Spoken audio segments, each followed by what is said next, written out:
Hi, welcome back to my channel. This is the continuing saga of my sewing adventure. So last month I posted a video about the clothes I had made in the end of April, beginning of May. And I had just, it's kind of like my first dive into sewing again after having not sewn anything for 15 years. So I'm still going. So I just want to share another video and update you on the things that I've made in the last month. So I've only made 2 clothing items, but I've started to get into some home furnishing items. So I was trying to figure out a way to use some of the scrap materials because I didn't like just having the scraps, but I couldn't throw them away, but then they weren't big enough to make any more clothes out of, so it's like, what do you do? So I want to share with you some ways that I use those pieces of scrap material. So the first piece of clothing I made in the last month is the red shirt I'm currently wearing. And I used McCalls pattern 7358 and I did view B. So this was the first pattern that I made that wasn't just marked easy. And so I was kind of proud of it because I had to put a yoke in and there's this collar. And so there was some detailing that was kind of fun to do. This is just 100% cotton quilting cotton. It's a pretty heavy fabric, so it's almost like a lightweight jacket. So just wear a tank top underneath it, and it's nice.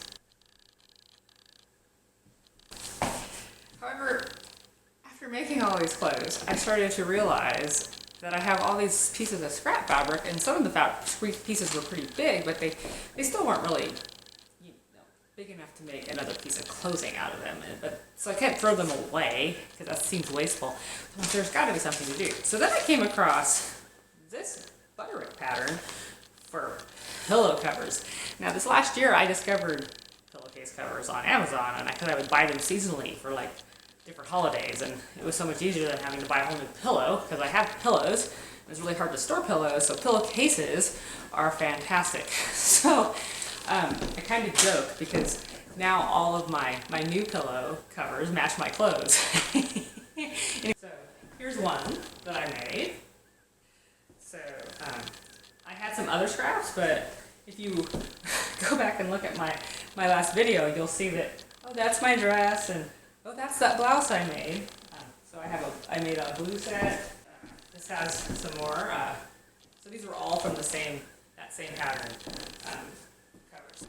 This one, which I kind of laugh because here's my pants and here's my jacket and some of the pants I made. So one other one right here. So I was really happy with those. And then I remembered I still had more straps. And the scraps were getting smaller and smaller. And then I remembered a book that I got about, I don't know, 10 years ago from my mother. Quick Country Quilting. And these are little quilts like you could use for wall hangings or mini quilts, and I have never used this. It's been sitting on my bookshelf for at least 10 years or maybe longer, and I was always like, someday I'm going to make it. And finally, though I'm not done, I need to go into the quilt shop and buy a batting and then a backing fabric. But I got the front made, and of course I made cats because, you know me, watch my videos, you know, I've got cats. This is what I got made. So this now also matches all of my clothes. So not only my whole house will match my clothes that I made. So as you can see, some of these cats match my shirt right now. I've got the red cats, and that's my dress. So anyway, so that's kind of exciting. So I'm really proud of this, even though it's not done. I'm going to hang it. I have some pretty big wall space up above here, so I think I'm going to, when it's all done, I'm going to hang it. I'm going to hang it up on the wall. So that. Before I get to my last clothing item, then I thought, you know, what holiday is coming up? And here in the U.S., the next holiday is the 4th of July, which is our Independence Day. So a lot of people have parties and decorate and red, white, blue and do all that stuff. So I'm not usually a very patriotic person going into decorating for that holiday. But there's some pretty cute I'm kind of on this pillow kick. So then Joann Fabrics was having a fabric sale on patriotic materials. So I thought, you know what?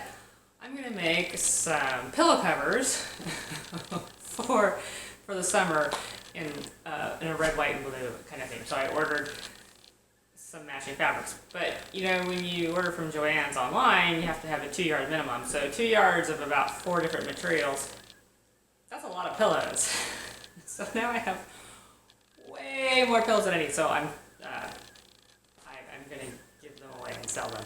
Anyway, my extras, but these are pretty cute. So these are, I'm not gonna show you all of them. I mean, they all match, but there's a few different designs. So so I found this fabric with like trucks on it. My husband likes trucks, so cars, and so that's why I picked that. And then some of the blue that I got has little dog paw prints, because you know, I like dogs. Anyway, so that is that. I also bought some lighthouse fabric. We live in a coastal area, so little beach scenes are always good. So I got that. So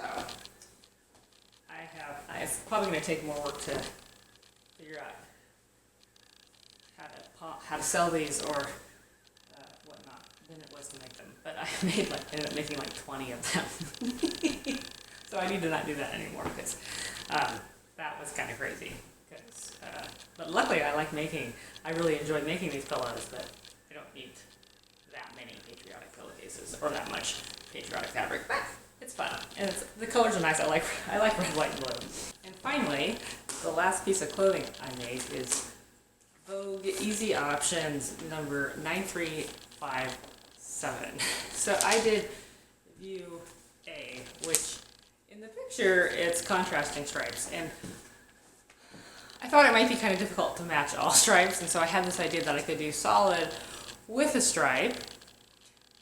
So this dress didn't really turn out, I mean, it looks fine, it fits well. It didn't really, the look, I think for what I had in the picture I had in my head, I needed different stripes.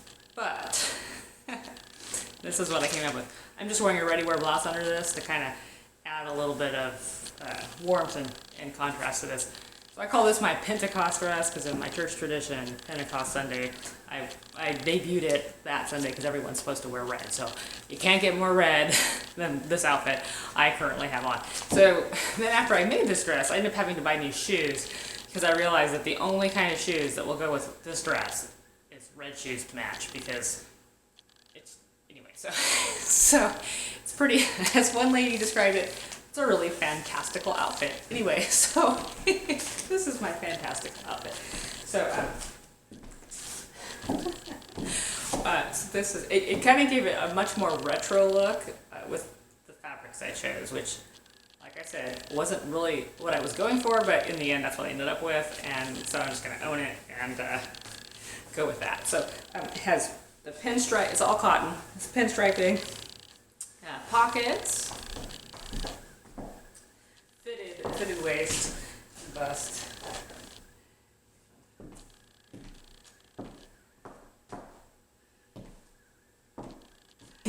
The other mistake I made in this dress, and I just went with it, so I had to make it all match, was the seam binding was supposed to be all on the inside, so it would just look like that on the outside. But I did one sleeve, and then I looked at it and I realized it was on wrong, and I thought, but you know what, because of the fabric the way it is, I actually think that might be a better way to tie in the bold contrast.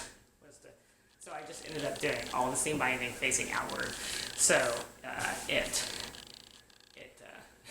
kind of helped kind of hold all of it together. Although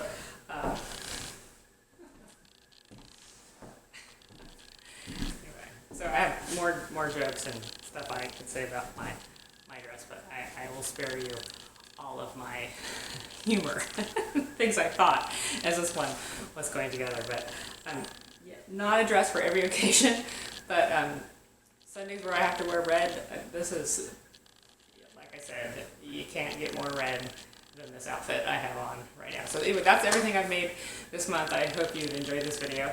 I have more things in the lineup for next month, so stay tuned.